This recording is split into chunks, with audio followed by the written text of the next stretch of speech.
আপনি যদি কোনো ফাঁকা মাঠে কিংবা কোনো পাহাড়ের পাদদেশে কোনো ধাতব বস্তুর উপরে জোরে আঘাত করেন, কিছু সময় পরে দেখবেন আঘাতের সেই শব্দটা আপনার কানে এসে বাজবে। ঠিক তেমনি আপনি যদি কাউকে প্রতিহিংসা বশত আঘাত করেন কিংবা মার দেন, দেখবেন ইতিহাসে যেমন ফিরে আসে বারবার, ঠিক তেমনি কিন্তু সেই মারগুলো একসময় আপনার ঘাড়ে এসে পড়বে। আপনি যতগুলো আঘাত করবেন প্রতিপক্ষকে, ঠিক ততগুলো আঘাতে কিন্তু আপনার ঘাড়ে মাথা পেতে নিতে হবে সময়ের ব্যবধানে। এই জন্যই আমি কথাগুলো বললাম যে দেখবেন যে দীর্ঘ 15-16 বছর বিএনপি নির্যাতিত হয়েছে। নির্বাচনের আগের রাত্রে কিংবা নির্বাচনের কয়েকদিন আগে বিএনপির কোনো নেতাকর্মীকে কিন্তু ঠিকমতো ঘুমাতে দেওয়া হয়নি। শুধু বিএনপির নেতারাই নয়, কর্মীরাও সাধারণ যারা বিএনপিকে ভালোবাসেন তারাও ঘরে ঘুমাতে পারেননি 1 মাস। বেশি দূরের কথা নয়, গত মাসেই।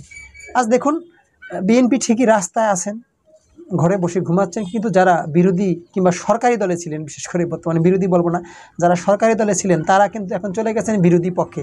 তাদের অবস্থাটা ভাবুন, তারাও ঠিক তেমনি এখন জেলখানায় যাচ্ছেন, আদালতের দুয়ারে পায়চারা করছেন, তারাও এখন ঠিকমতো ঘরে ঘুমাতে পারছে না। তার মানে আপনি যতটুকু আঘাত দিয়েছেন কাউকে, আপনি ততটুকু আঘাত কিংবা ততটুকু কষ্ট পেতে শুরু করেছেন। এটাই কিন্তু সমাজ, এটাই কিন্তু বাস্তবতা।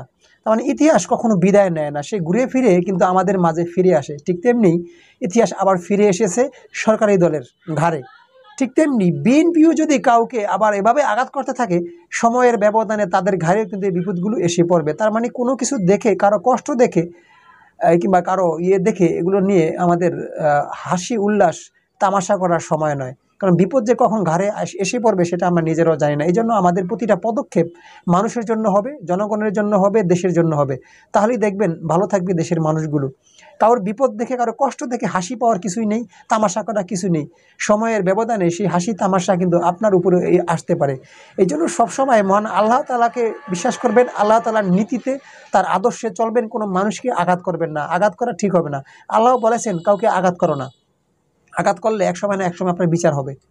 এটা কিন্তু বাস্তবতা। তাই আসুন আমরা এগুলো থেকে শিক্ষা নিই, সমাজ থেকে শিক্ষা নিই, বাস্তবতা থেকে শিক্ষা নিই, ইতিহাস থেকে শিক্ষা নিই। তাহলে ভালো থাকবে আমাদের বাংলাদেশ, আমরা জাতি হিসাবে খুবই শান্তিতে থাকতে পারবো। আশা করি ভালো লেগেছে, কমেন্টে জানাবেন। আর আমাদের চ্যানেলটি ফলো দিতে ভুলবেন না। আল্লাহ হাফেজ।